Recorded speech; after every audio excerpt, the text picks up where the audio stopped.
Oke, saya akan jawab sedikit-sedikit aja ya. Yang bisa saya jawab, yang nggak bisa nggak akan saya jawab. Tertulis, Pak. Sebagian tertulis nanti. Dari PDIP Pak Andreas menanyakan apakah ada macam-macam kan. Yang utama adalah apakah kita meningkatkan efisiensi. Kalau di pupuk kan kita sudah akan invest di pupuk ya. Dan kelihatannya sudah akan membaik. Tapi begini, saya monitor proposal-proposal di Danantara. Setiap ada yang berhubungan dengan efisiensi, pengurangan cost, segala macam, saya selalu akan PMN kalau bisa. Tapi sampai sekarang juga proposalnya juga nggak terlalu jelas-jelas amat. Jadi kelihatannya nih arena Anda diskusi dengan Danantara semalam dijadikan ajang curcol Danantara ke Anda ya, untuk menekan saya kelihatannya. Nggak apa-apa. Yang jelas gini tadi, apakah untuk energi terbarukan ada dari Pak ini kan jangka panjang sekali kan. Kebetulan saya beberapa minggu terakhir rapat dengan Pak Presiden dan Menteri SDM, ada desain untuk membuat PLTS menggantikan listrik yang ada sekarang. Investasi cukup besar, bisa mungkin sekitar 75 miliar dolar kalau jadi. Tapi pada waktu diskusi pertama saya melihat cost-nya masih tinggi, masih 9 sen dolar per kWh. Saya bilang kalau gitu sih subsidi saya nambah. Tapi mereka sedang berusaha terus dan kemarin sudah ada berita bagus. Pada saat sekarang harganya bisa 6 sen dolar per kWh. Saya bilang kalau itu betul, matangkan, kita kalau perlu PMN. Karena pada akhirnya akan hilang itu subsidi yang terlalu besar untuk listrik. Jadi kita nggak diam aja. Tadi Pak siapa lagi ya? Yang nanya tentang energi baru terbarukan. Jadi saya Pak Primus ya. Jadi saya selalu amatin semua proposal yang beredar di kementerian itu, setiap termasuk Danantara ya. Setiap ada yang bisa mengurangi biaya, kami akan ini secepatnya. Tapi kelemahan yang utama memang saya sadari juga di sini waktu saya kan baru minggu ketiga ya. Yang nggak tahu semuanya sekaligus kan. Tapi saya tahu bahwa ketika mereka bilang ke saya, subsidi ditendang ke tahun depan pembayarannya, maksudnya? Kompensasi, Pak. Kompensasi. Kalau subsidi kita bayar ya, yang kompensasi kita tendang ke tahun berikutnya. Maksudnya apa? Ada proses yang lama, ini itu. Kan saya juga pernah di private sector kan. Saya ngerti juga itu cost of capital untuk perusahaannya jadi tinggi.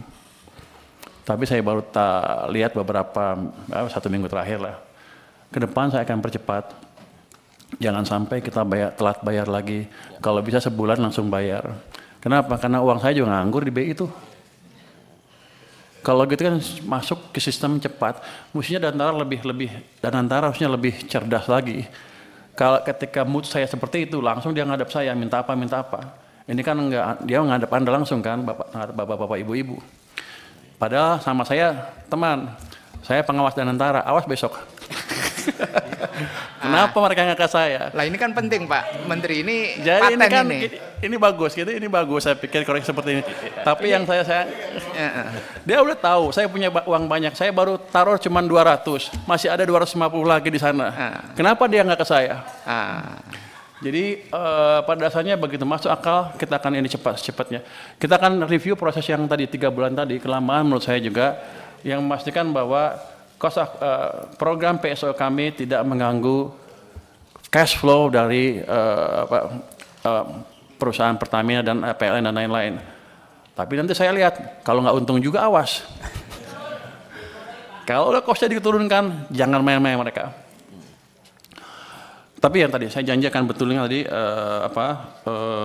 proses di sini kita akan percepat. Berapa lama bisa betulin? Dulu itu setahun sekali Pak. Ya jangan setahun sekali lah. Dulu itu setahun sekali udah kita 3 bulan. Yang nentuin siapa? Kita perpres. Kita yang nentuin. Sebulan selesai ya? Sebulan selesai Pak. Nanti kalau enggak dia saya pindahin. Ini alhamdulillah ini kalau Menteri Keuangannya bergerak cepat begini nih Pak. Wah, Kita bersyukur ini Pak. Sebenarnya saya lagi mikir gimana ngeluarin uang itu, masih banyak di sana, masih numpuk. 200 triliun positif tanggapannya, tapi banyak yang ribut juga kan. Oh ini itu ya. Saya mesti cari tools yang lain. Jadi kalau tambah lagi.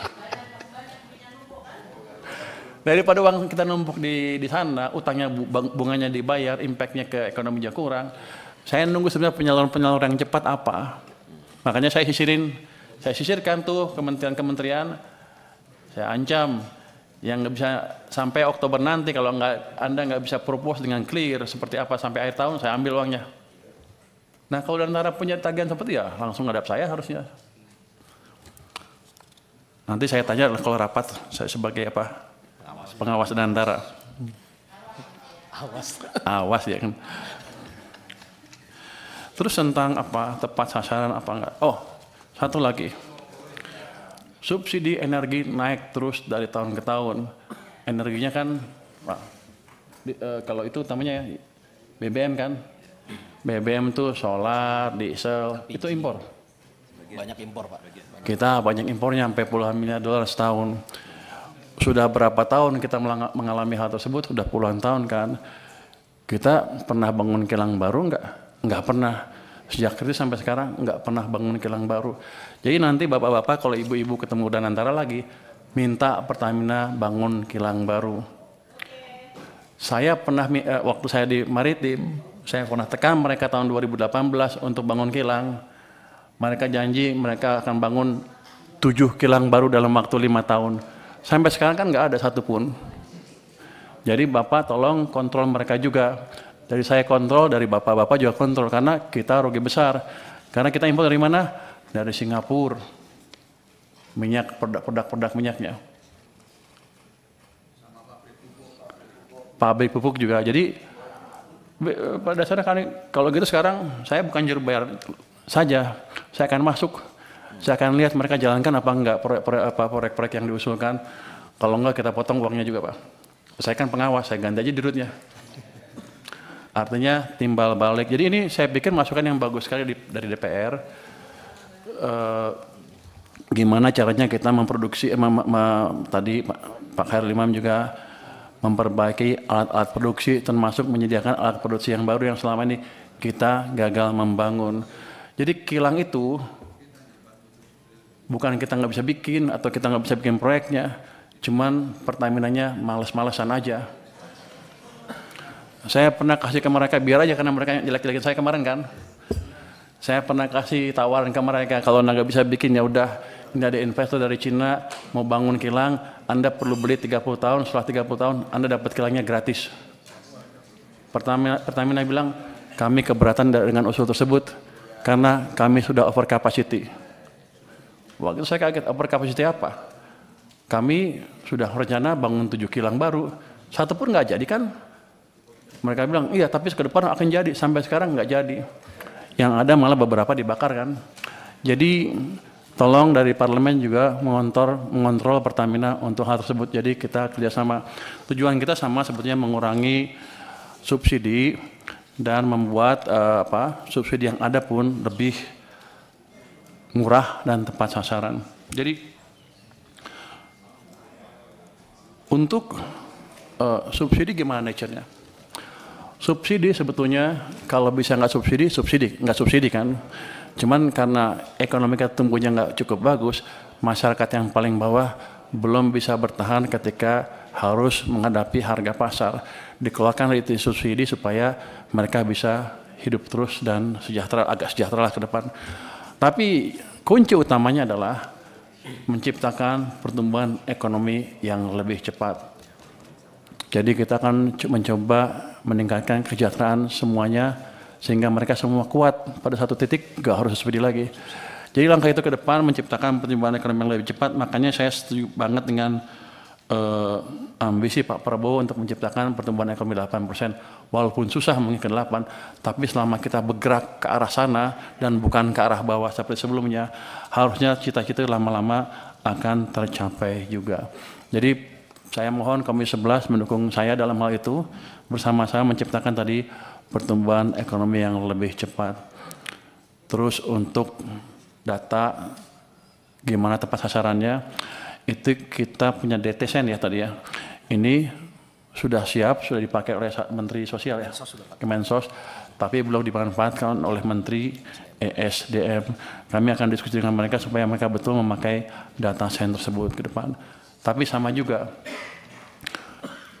selama ini rupanya kita nggak bisa ngitung, nggak pernah monitor ya. Belum pernah survei dan sebagainya. Saya akan minta BPKP untuk mensurvei gimana pelaksanaan subsidi itu.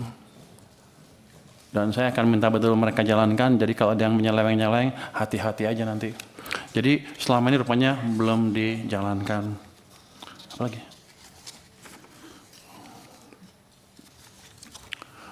Jadi gini Pak Mawan Cikasan, dengan tadi perubahan peraturan tadi dalam waktu sebulan ya,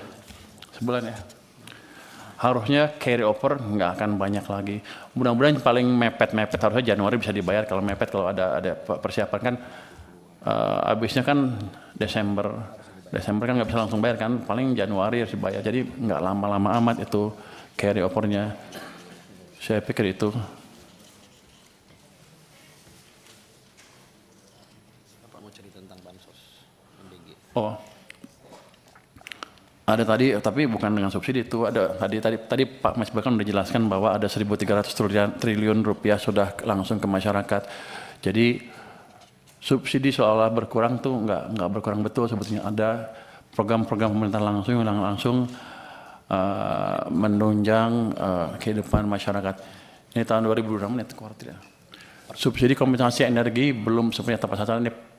Ini ada bansos 137,5 triliun, ada MBG 335 triliun, ada subsidi kompensasi energi 429,4 triliun.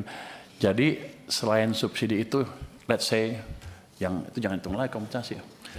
Jadi ada 130 dan 335 triliun yang langsung disampaikan ke masyarakat. Nanti itu kalau yang atas tadi memang kurang, kita akan bisa tambah sesuai dengan kebutuhan. Jadi kami tidak pernah merupakan beban yang dihadapi oleh masyarakat, utamanya ketika ekonominya sulit seperti kemarin. Mudah-mudahan ke depan semuanya bisa membaik lagi. Saya mohon dukungan dari Komisi 11 agar betul-betul fiskal kami betul-betul bisa menjadi shock absorber yang efektif ketika ekonomi sedang turun. Saya harus menjelaskan apa itu shock absorber. Kira-kira seperti countercyclical. Kalau ekonomi lagi bagus ya mungkin masyarakat punya uang banyak ya nggak apa-apa, belanja sendiri. Tapi kalau ekonomi sedang turun, pasti kan banyak pengangguran. Semua masyarakat akan terkena, yang atas sampai yang bawah ketika ekonomi turun. Tapi yang paling menderita adalah yang bawah. Ya kami perkuat subsidi atau dana bantuan untuk orang miskin dan lain-lain, termasuk menjaga tadi supaya misalnya harga BBM di pasar nggak naik terlalu tinggi, supaya ekonominya bisa tahan, dan kalau sudah recover atau global kondisi membaik sehingga harga minyak nggak terlalu tinggi, baru kami sesuaikan lagi harganya. Jadi shock absorber kami adalah tadi countercyclical, ketika ekonomi lambat kami kasih stimulus lebih, tapi ketika ekonomi tumbuh terlalu cepat atau cepat kami kurangi stimulusnya. Itu mungkin jawaban singkat dari kami, Pak. Terima kasih. Wassalamualaikum warahmatullahi wabarakatuh. Waalaikumsalam warahmatullahi wabarakatuh. Tadi paper terakhir menarik Pak datanya. Ada 901 triliun subsidi dan bantuan sosial yang dialokasikan di APBN kita untuk masyarakat, Pak. 901 triliun. Dan itu pesan yang sangat kuat, kehadiran negara untuk masyarakat, Pak. Itu juga berkas bimbingan Komisi 11 juga sehingga kita bisa menyalurkan sebesar itu. Kalau dukungan nggak usah diragukan, Pak. Iya. Kita akan selalu memberikan penguatan, dukungan selama itu untuk kepentingan masyarakat, dan selama ini pemerintah selalu hadir untuk rakyatnya, Pak. Terima kasih Pak. Mohon dukungannya terus Pak. Kita sudah mendengarkan jawaban dan penjelasan Menteri Keuangan. Kita masuk ke tahapan berikutnya, yaitu rancangan kesimpulan. Rancangan kesimpulan rapat